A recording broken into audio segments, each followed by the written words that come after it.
The following is a paid advertisement. All content is the sole responsibility of the producers. Smith & Jones Cable Incorporated cannot be held liable for the quality of the following product or for hair loss, seizures, or unmet expectations resulting from its use.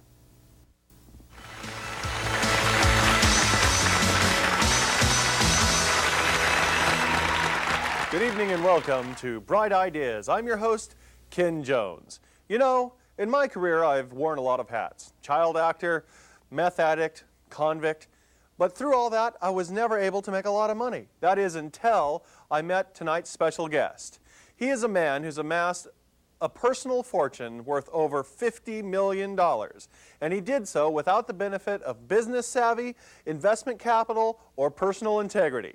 He went from sitting on the couch, eating Cheetos and picking at blackheads, to sitting on the beach, eating caviar and picking up blondes. How did he do it? Well, let's ask him. Ladies and gentlemen, Tony Smith. Well,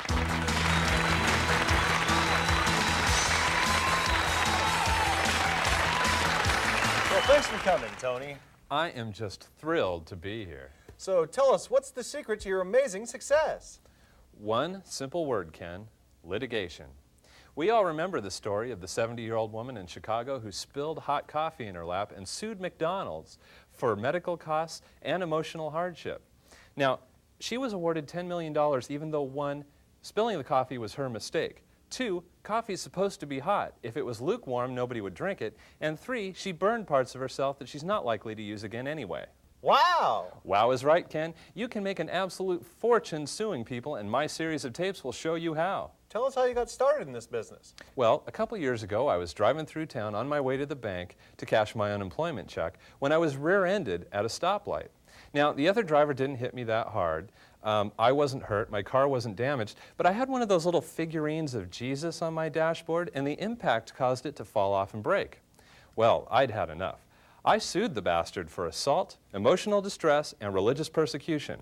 I was awarded $1 million, and I was on my way. What a great story! That's right, Ken. And since that time, I've spent most of my time in court suing the people and corporations who have done me wrong. And you can too. All you have to know is where to look. For example, I belong to an athletic club, and occasionally I play in informal basketball games.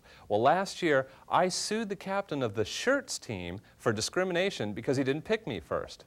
Another example, not too long ago, my arm kind of hurt. Now, it could have been because I kind of bashed it into my front door on my way out of the house, but it might also have been because that's where I was punched by the school bully in the 4th grade.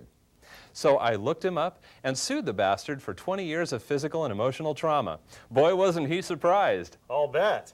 Ken, I've sued people for cutting me off in traffic, for giving me a cold, for having more than 10 items in the express lane at the supermarket. I've even sued people for lost income because I spent so much time suing them, I didn't have time to sue anybody else. My philosophy is, when in doubt, sue the bastards. Why don't you tell us about your revolutionary set of audio tapes? Ken, my audio tape set is called Sue the Bastards, and it has all the information you need to set yourself on the course to personal wealth and success through litigation. For example, my tapes help you sort out the complicated legal jargon in today's modern judicial system. You'll learn phrases such as, "I'll sue your ass," "talk to my lawyer," and "see you in court, scumbag."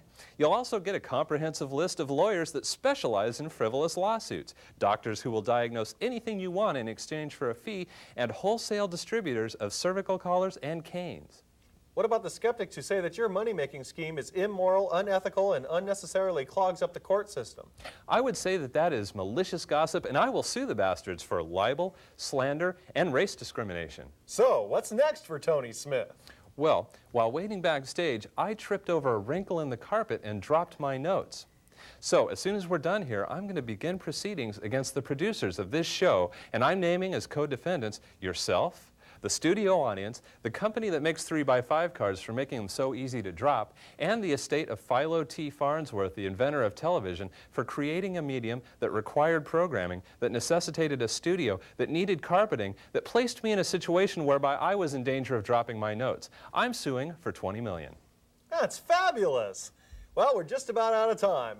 Thanks for joining us on Bright Ideas. We'll see you next time. It is your fiduciary responsibility to purchase this series of instructional tapes. Any failure to do so will be seen as a breach of an implied contract and will result in court proceedings against you, your family, your friends, and your eternal soul.